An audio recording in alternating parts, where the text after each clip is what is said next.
Que domingo passado meu marido disse assim, hoje tu vai orar por ele, né? Só que hoje ele não veio, daí eu de novo. Amém?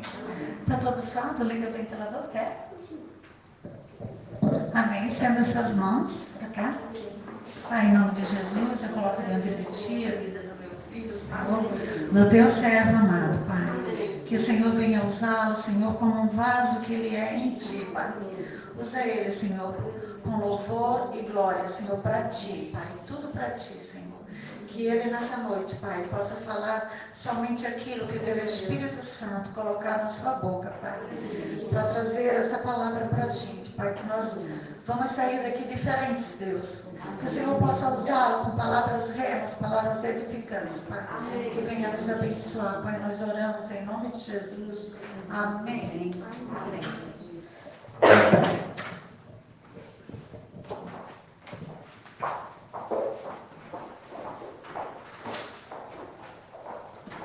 Glórias a Jesus, amém? Amém. Quero mais uma vez agradecer a Deus, né, pela oportunidade, pela honra, oportunidade de estar aqui com vocês. E agradecer aos meus pais, né, que sempre têm nos dado a oportunidade. E é uma responsabilidade, né? Responsabilidade muito grande poder estar edificando sobre a noiva que não é nossa, né? A noiva do Cordeiro. Então a noiva ela já tem um dono, e o dono da noiva é Jesus, né? Nós somos apenas os amigos do noivo, né? Que temos a responsabilidade de cuidar da noiva que não nos pertence, né? Ao bem da verdade, nós pastores muitas vezes, em alguns momentos da nossa vida, a gente tem meio que um sentimento de posse, né? Mas na verdade a igreja não é nossa, né? Nós não somos donos dela, nós somos apenas mordomos, né? Tanto nós pastores como aqueles que servem na igreja, mordomos, cuidadores, zeladores, dispenseiros daquilo que não é nosso, né? Da igreja de Jesus. Então é sempre uma responsabilidade muito grande. A palavra de Deus diz em 1 Coríntios, né, que eu vou ler rapidamente aqui. Não precisa abrir a Bíblia, que é só uma citação, tá, irmãos? A palavra de Deus diz em 1 Coríntios 3, né?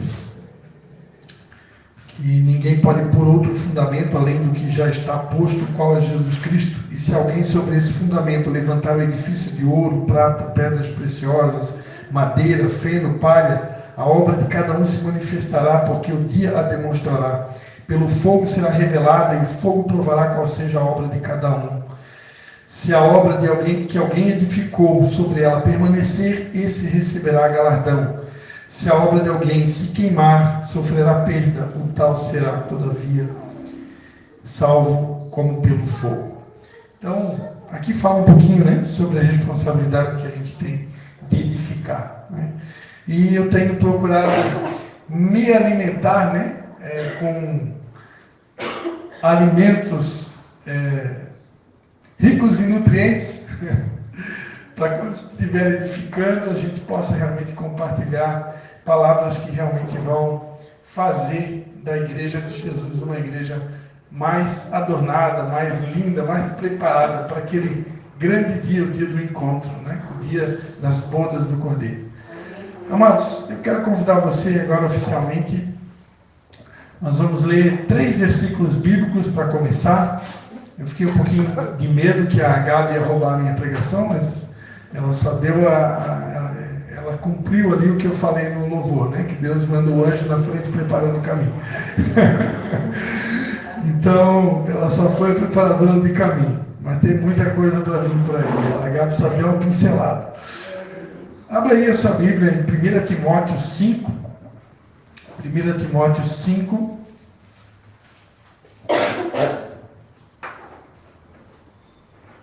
Hoje eu estou acompanhado da minha digníssima esposa, não sei quem percebeu, né? Tecladista da noite, né? Pastora Patrícia, ela nem sempre consegue estar junto, mas graças a Deus está aqui hoje, né? A nossa oração é que ela possa estar com a gente sempre, né? Porque nós somos uma só carne, né? Então quando eu venho sozinho, eu venho pela metade. Então hoje eu estou completo aqui, né? 1 Timóteo 5,17. a mulher mais linda aqui de hoje à noite, né? Desculpe as outras mulheres, mas tenho que falar a verdade. Desculpa aí.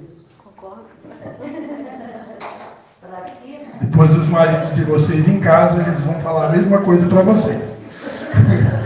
E se não falar, manda falar com o pastor Dalci no próximo culto. Todo mundo achou em 1 Timóteo 5, 17, a gente vai ler. Depois nós vamos ler 1 Tessalonicenses 5, 17. E a gente vai ler Tiago 1, 27.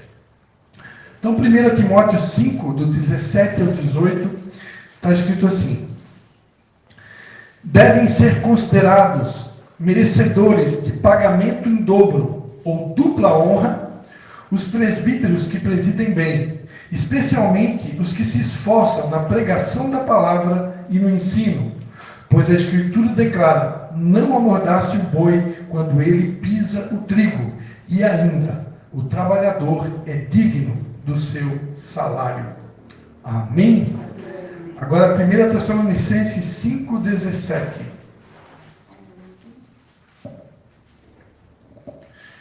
1 Tessalonicenses 5, 17 vai dizer assim,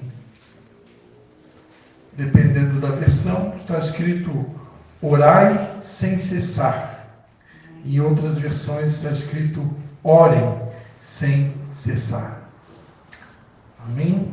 1 Tessalonicenses 5, 17. E por último, Tiago 1, 27. Tiago, esse não é o meu irmão, né? É o irmão de Jesus. Eu tenho algo em comum com Jesus, né? Todos nós dois temos um irmão chamado Tiago. Então, graças a Deus, eu tenho duas coisas em comum com Jesus na minha vida, né? Primeiro, o meu nome, né? Christian, lembra de Cristo, né? E Jesus tinha um irmão chamado Tiago, né? E eu também tenho. Graças a Deus, tem alguma coisa parecida com Jesus na minha vida. Todo mundo achou aí Tiago 1, 27? Amém. Só para descontrair, irmão, que daqui a pouco a coisa vai ficar tensa. Só brincando. Tiago 1, 27 diz assim: a religião pura e sem mácula para com o nosso Deus e Pai é esta: visitar os órfãos e as viúvas nas suas aflições e guardar-se incontaminado do mundo. Vou repetir: a religião pura e sem mácula para com o nosso Deus e Pai é esta: visitar os órfãos e as viúvas nas suas aflições e guardar-se incontaminado do mundo. Amém? Feche seus olhos, estenda sua mão mais uma vez aqui para mim. A gente já orou, né? Nem precisava orar mais, mas vamos lá. Pai, muito obrigado, Senhor, por essa oportunidade de mais uma vez compartilhar a Tua palavra. Nós te agradecemos porque o Teu Espírito Santo já está aqui, o Senhor já está no nosso meio, e nós te louvamos pela Tua doce presença. E só te pedimos, toma-nos em Tuas mãos e compartilha com a Tua noiva o que o Senhor tem preparado para essa noite. Em nome de Jesus. Amém. Amém? Amém. Repita assim comigo: honra, intimidade, e comunhão. Mais uma vez: honra, intimidade e comunhão. Amém? É sobre isso que a gente vai ministrar nessa noite. Uma palavra um pouco diferente, né? Deus vinha falando comigo o dia todo sobre intimidade e oração, né? E eu sei que essa igreja aqui está debaixo de um mover, né? De 90 dias de oração. É um mover celular. Louvado seja Deus pela vida de vocês, né? Porque vocês estão literalmente vivendo um avivamento. Nós, lá no passado, tivemos a oportunidade de participar de um mover como esse, e onde a gente orou 90 dias, fizemos a ceia do Senhor todos os dias, né? E eu me lembro que dos 90 dias eu faltei apenas um único dia, né? Não sei por qual motivo, mas eu participei 89 dias, né? De oração, de ceia, e realmente é tremendo, né? É tremendo o que Deus faz nesse tempo, né? O que Deus fez naquele tempo, né? O mover celular, também o mover do fruto fiel, né? era naquela época considerado fruto fiel quem participava dos 90 dias, né? Então, no final dos 90 dias, a gente sabia quem era quem, né? Quem era fiel de verdade.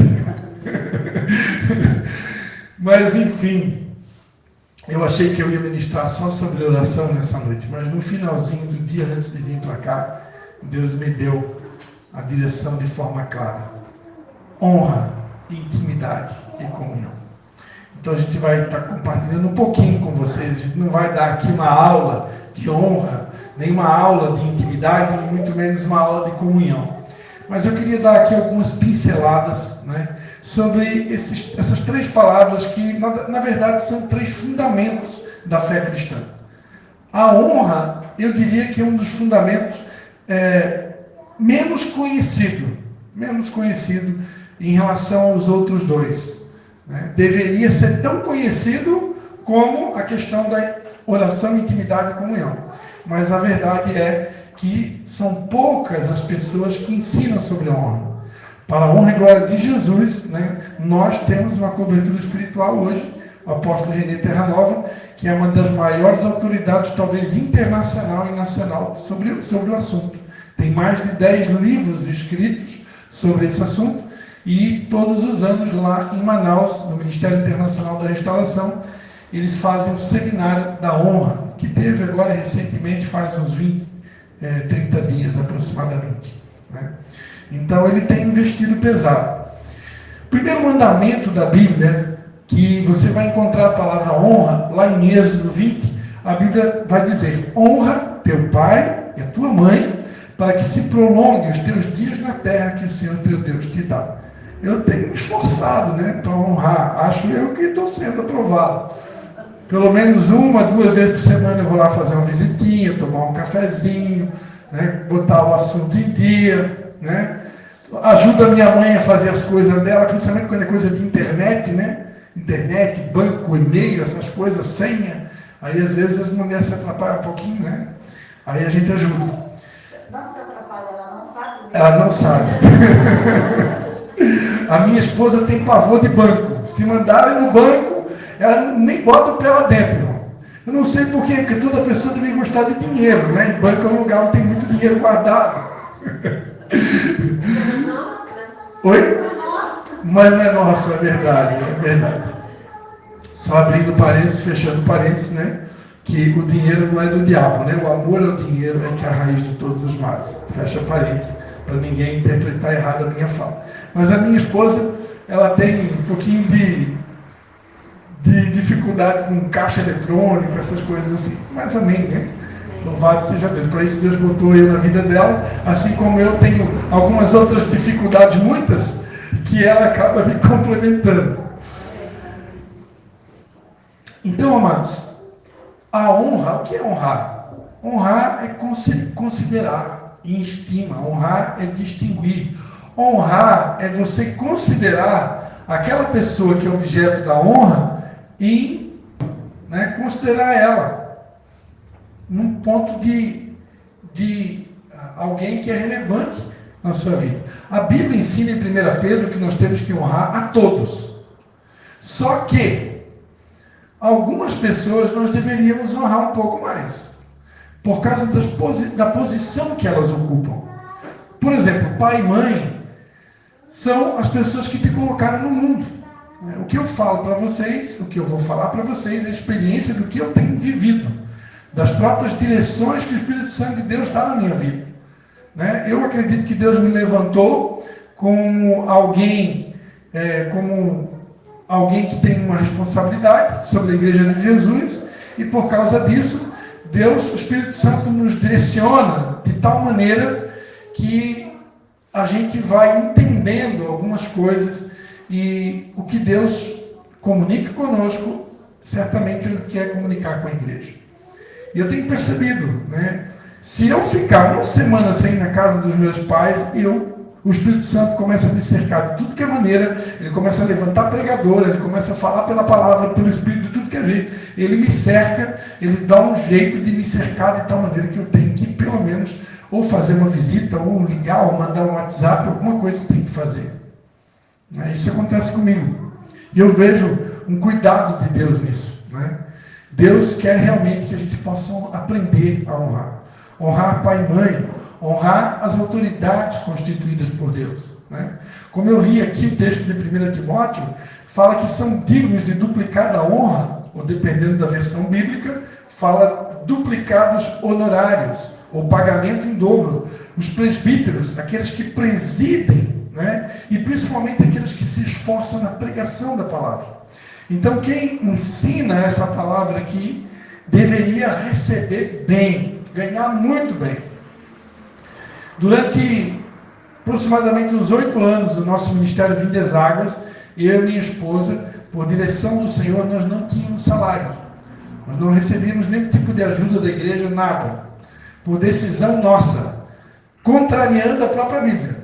Porque a Bíblia diz que quem trabalha no ensino, quem preside, um presbítero, deve receber bem. Graças a Deus, amados, essa igreja aqui é uma igreja que entendeu isso, né? Eu não sei hoje se meu pai e minha mãe têm algum salário daqui de Tijucas, não sei, tá? Mas eu sei que todas as vezes que eu venho aqui, eu sempre ganho uma oferta para combustível. A igreja Batista Restaurando Amor, né, que não é só Tijucas, é Canelinha também, todos os meses nos dão uma oferta, né? Talvez alguns aqui não sabiam disso, mas agora estão sabendo que eu ganho uma oferta, né? Todos os meses da igreja. E isso é honra. De Canelinha. Mas enfim, a igreja é uma só, né? Então, isso é honra. Nós nunca pedi isso. Eu nunca pedi. Mas Deus colocou no coração da minha mãe e eu aceitei, porque a gente entende que isso vem de Deus, né? Hoje nós ajudamos lá, damos aula na escola de líderes, né? Ministramos em todas as células quando somos chamados e também pregamos nos cultos, tanto aqui em Canelinha como em Tijucas.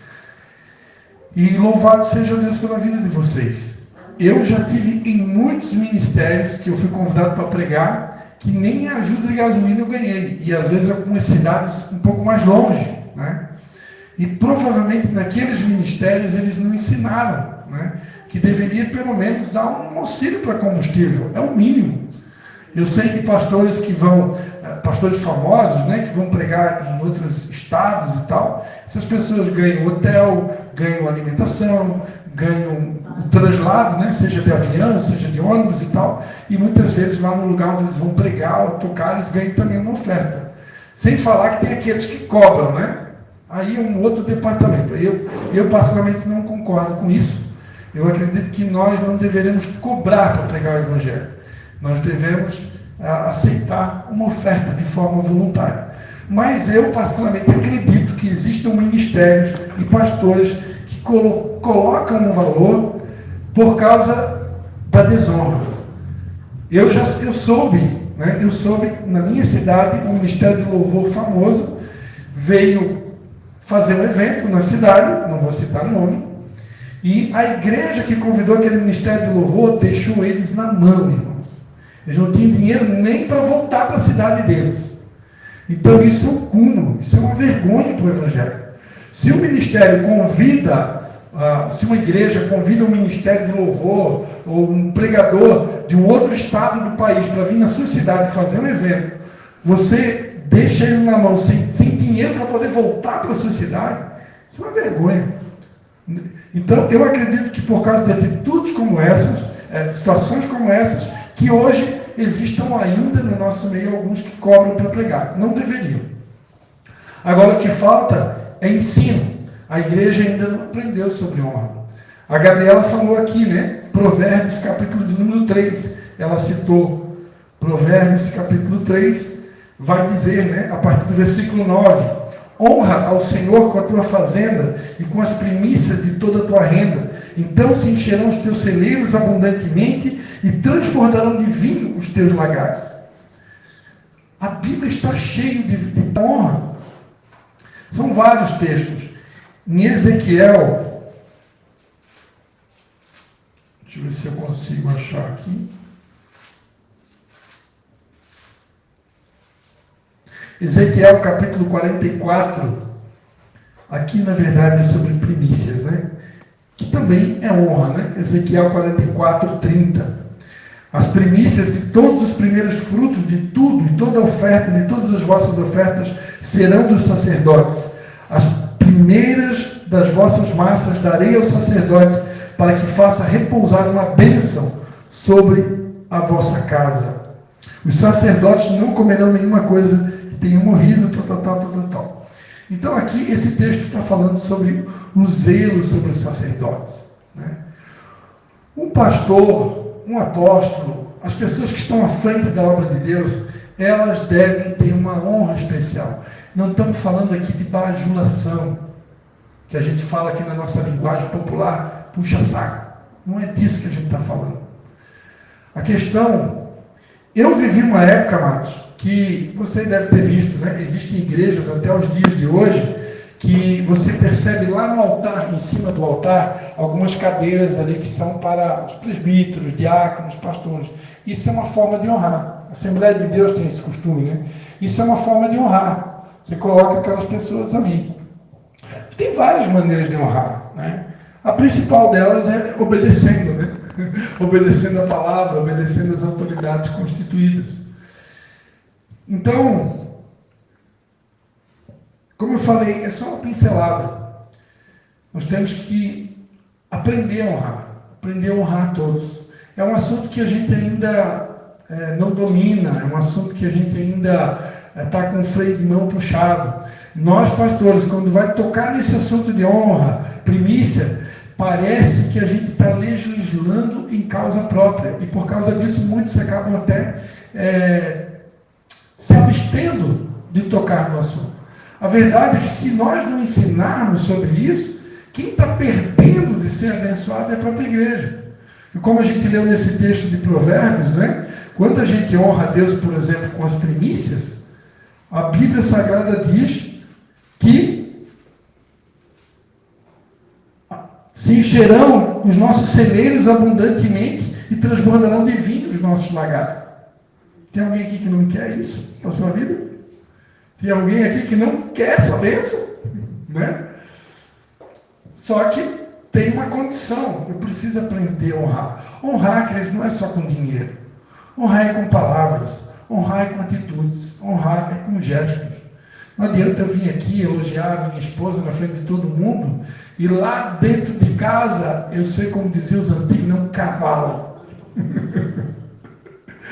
Você sabe por que quando Jesus Cristo foi batizado, né, o Espírito Santo desceu em forma de uma pomba? Porque ele era o Cordeiro de Deus que tira o pecado do mundo. E pomba só pousa em cordeiro. Porque eu garanto para você que se fosse um jumento ou um cavalo, a pomba não tinha pousado sobre ele. Mas era um cordeiro, manso. Então pomba só pousa onde tem pessoas mansas. Onde tem grosseria, estupidez, a pomba, ó, leão da montanha, saída imediata para a esquerda. Eu me lembro de alguns momentos da minha vida que o Espírito Santo me corrigiu só por causa do meu tom de voz. Às vezes, quando a gente perde a sensibilidade do Espírito Santo, a gente começa a falar grosseiro com a esposa, com o marido, com o filho, a gente nem percebe, porque a gente está no automático, né? E se a gente não tem muita sensibilidade, o Espírito Santo passa batido. Mas quando a gente está sensível ao Espírito Santo, experimenta levantar o tom de voz para o teu marido, para a tua esposa, ser grosseiro com ele. Se você for sensível ao Espírito Santo, ele te corrige na hora. Porque não precisa ser grosseiro para poder ensinar alguma coisa, né? Muito pelo contrário. A Bíblia diz que a palavra branda desvia o furor e a palavra dura suscita a ira. Amém, queridos? O segundo assunto que Deus colocou no meu coração aqui é sobre a intimidade. Orai sem cessar. É maravilhoso, queridos, a gente ter momentos como esse, né? Esses 90 dias de oração. É maravilhoso você vir na igreja para orar. Mas o que Deus quer de nós nesse tempo não é apenas um horário marcado para orar. Deus quer que a gente aprenda a orar em todo o tempo, em todo momento. Eu não posso vir aqui, por exemplo, na igreja, naquele horário da oração, eu oro e não, então agora cumpri a minha tarefa do dia. Hoje eu não preciso mais orar. Eu já fui na igreja, bati meu cartão. Graças a Deus, obrigado. Obrigado, meu Senhor.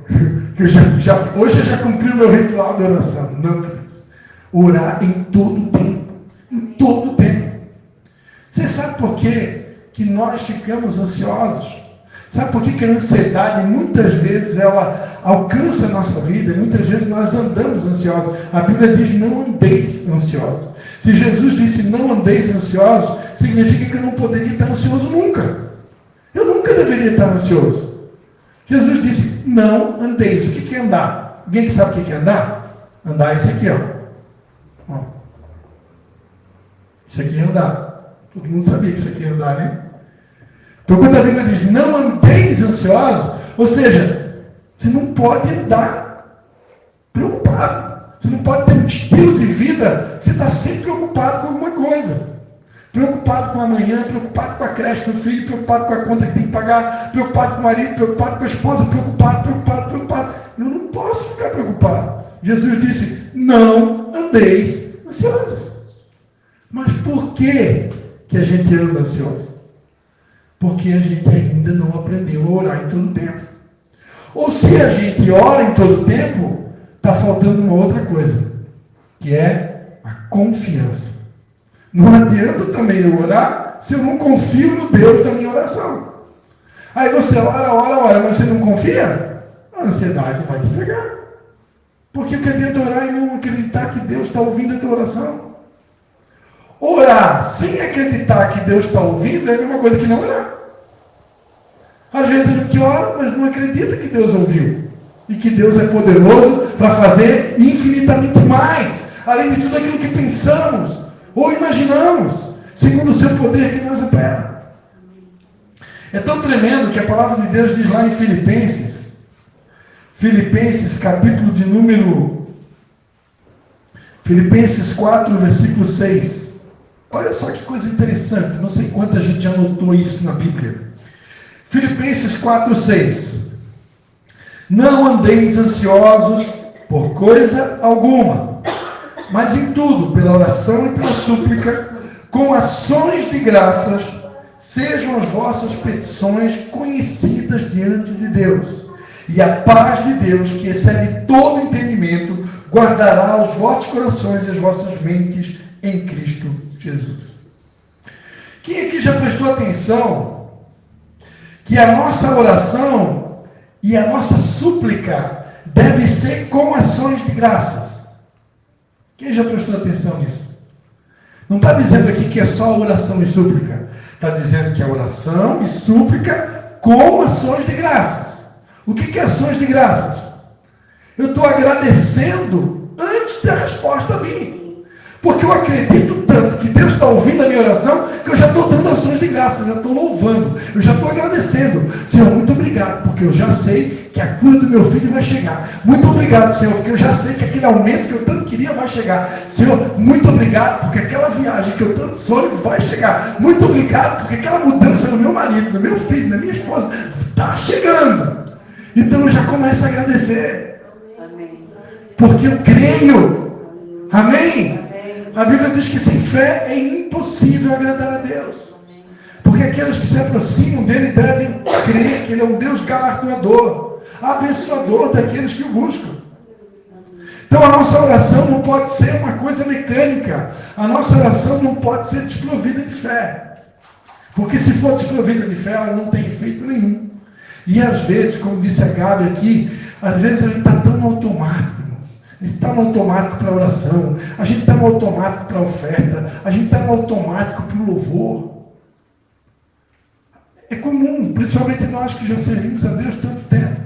Eu e minha esposa, se for contar quantas milhares de vezes nós já tocamos música, já cantamos, já pregamos, então daqui a pouco é comum você fazer no automático. Se você não prestar atenção, está arriscado, daqui a pouco você está louvando, e aí se cumpre aquele texto na Bíblia que diz, né? Esse povo me honra com os lábios. Olha a honra de novo aí na Bíblia.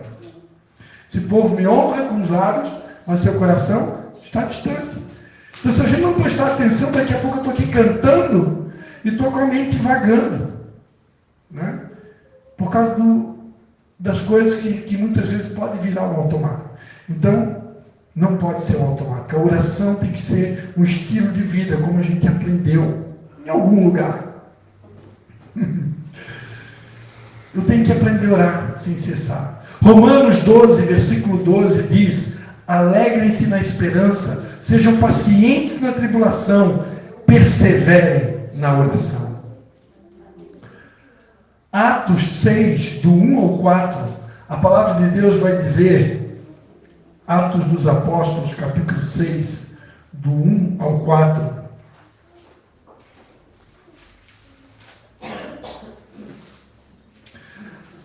A palavra de Deus diz que naqueles dias estava crescendo o número dos discípulos e houve uma murmuração dos gregos contra os hebreus. Atos 6. Porque as suas viúvas eram desprezadas na distribuição diária de alimento. Então, os 12, a equipe de 12 aí, da época, convocando os discípulos, disseram: não é razoável que nós deixemos a palavra de Deus e sirvamos as mesas. Escolhei, irmãos, dentre vós, 7 homens de boa reputação, cheios do Espírito Santo e de sabedoria, aos quais constituamos sobre esse importante negócio. Mas nós, aqui eram os apóstolos, os líderes da época, mas nós perseveraremos na oração e no ministério da palavra. Amados, nós que estamos à frente da obra, principalmente a prioridade máxima, ensino da palavra e oração. Ministério da palavra e oração. A igreja começa a crescer, começa a surgir um monte de demanda. E se nós, pastores, não nos cuidarmos, daqui a pouco a gente está que nem bombeiro, apagando incêndio. Ah, eu estou com dor de dente, pastor, vem aqui em casa. Ah, eu estou com gripe, pastora, vem aqui em casa. Ah, o meu filho machucou o pé, pastora, vem aqui orar. Né? O líder de célula, socorro, socorro, socorro. Aí daqui a pouco a gente está dando tiro para tudo que é lado, apagando incêndio aqui, apagando incêndio. Não. Quem está à frente da obra tem prioridade. Maria escolheu a melhor parte, ao qual não lhe será tirado. Oração primeiro, intimidade com Deus primeiro. Sobrou tempo, aí depois vem as outras coisas. A primeira, a minha vida de intimidade. Primeiro, a minha vida de oração. Quantos estão entendendo? Amém. Lembrando que oração não é reza. Deus não quer coisa decorada. Oração não é palavra decorada. Oração é aquilo que flui do nosso coração. Às vezes, a religião nos ensina algumas frases decoradas, né?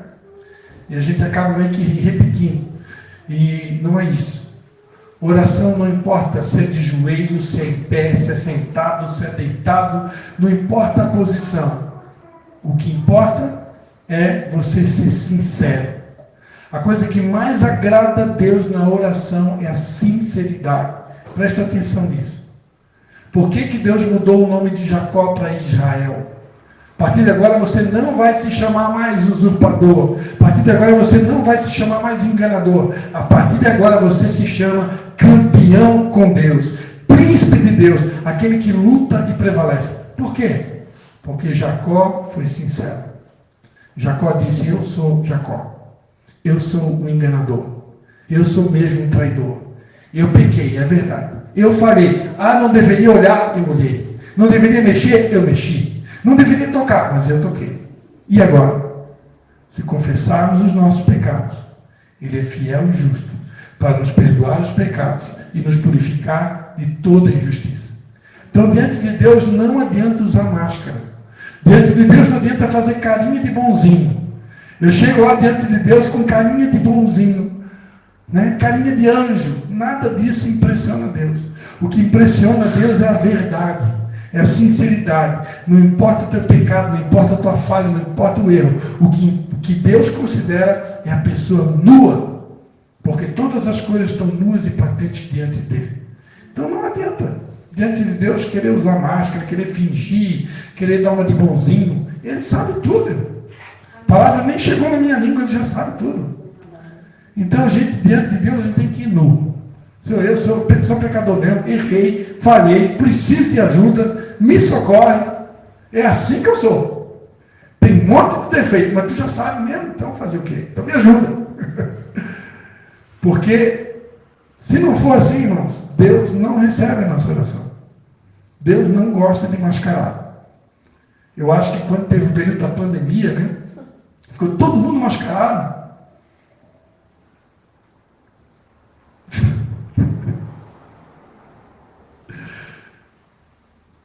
Deixa para lá, essa é uma outra pregação. Terceiro, Tiago 1:27.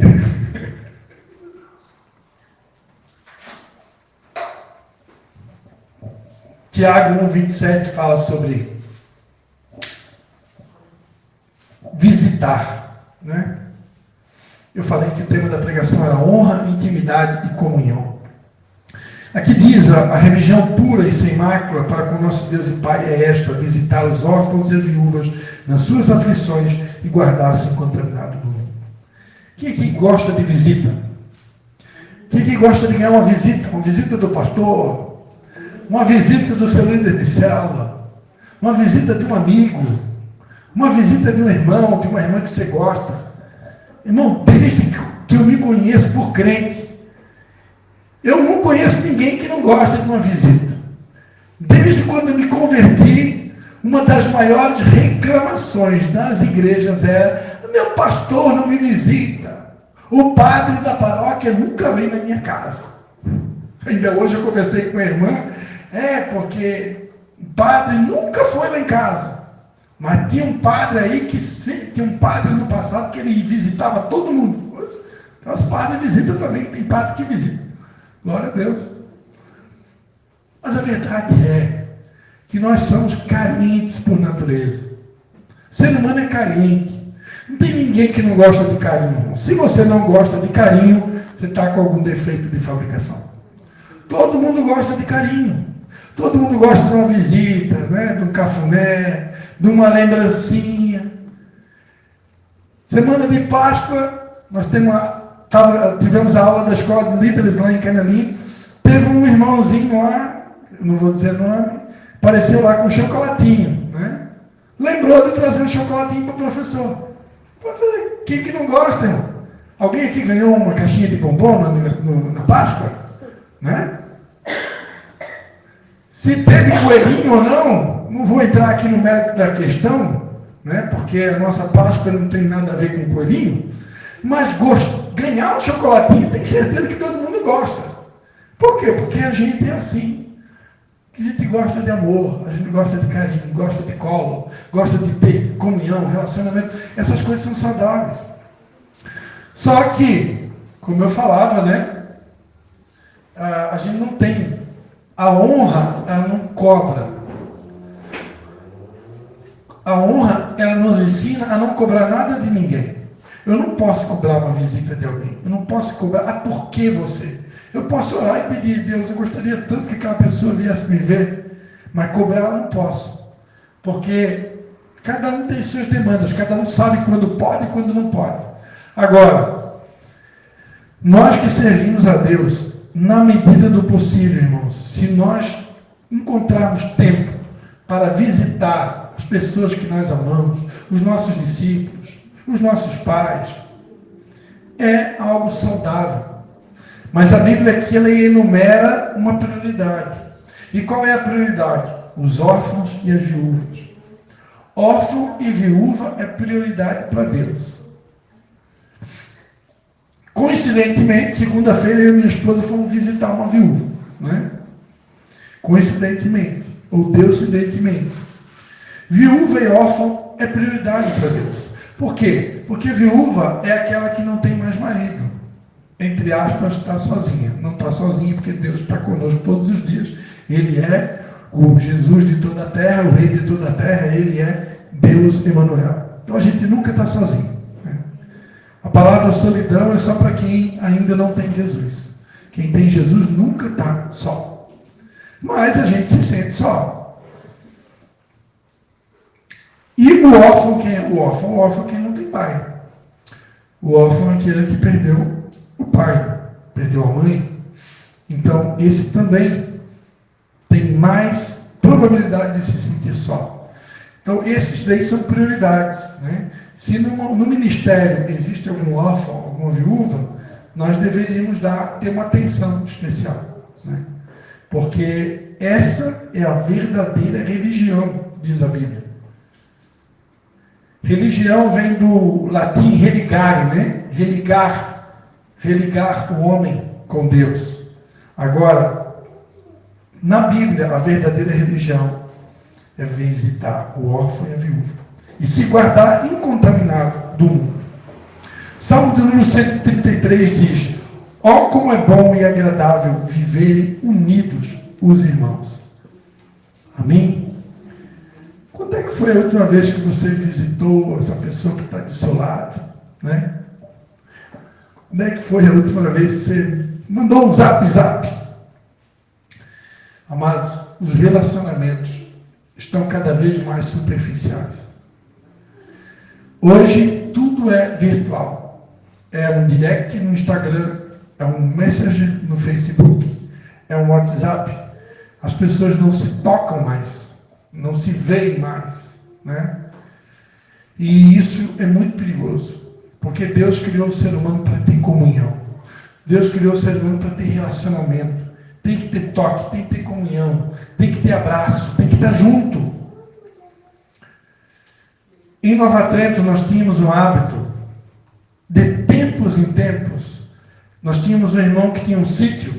Então, de tempos em tempos, a cada 3 meses, a gente pegava e ia passar um domingo no sítio, a igreja toda.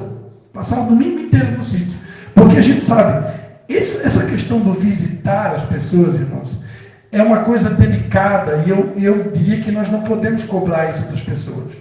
Porque a vida das pessoas é muito agitada. A pessoa trabalha, tem filho, né? Tem pessoas que, como caso, na nossa igreja tem uma irmã que cuida dos próprios pais. Então, o mundo que a gente está vivendo hoje está cada vez mais difícil de cobrar isso de alguém. Então, para a igreja não perder a comunhão, que é algo tão importante, e não depender apenas de um culto, apenas de uma célula, isso eu recomendo, né? É algo que a gente fazia lá em Nova Trento. Cada tantos meses, você vê um irmão aí que tem um sítio, conhece onde é que tem uma casa, e vai passar o dia todo lá. A gente chamava isso de junta-panela. Aí cada irmão, um levava um churrasquinho, o outro levava um pão, o outro levava um bolinho, o outro levava um café, o outro levava o suco, o refrigerante, juntava tudo, começava às 9 da manhã e até umas 4 da tarde, terminava com café. Aí um leva um violão, o outro leva a Bíblia. Irmãos, isso não pode faltar. Isso tem que acontecer. Nós não fomos feitos para estar longe. Os problemas começam quando acontece o silêncio, o distanciamento. Quando a gente está junto, tem relacionamento, tem contato, tem diálogo, tudo fica mais fácil. Amém? Então, como dizia uma letra de uma música que a gente cantava, né, amor? E que essa união nunca falte para nós. Tempo para isso, tempo para louvarmos a Deus, num só amor, num só Espírito. Tempo para isso, tempo para louvarmos a Deus, num só amor, num só Espírito. Quem sabe canta. Deus, venha nos abençoar, e que esta união nunca falte para nós. Ó Deus, Deus, venha nos abençoar, e que esta união nunca falte para nós.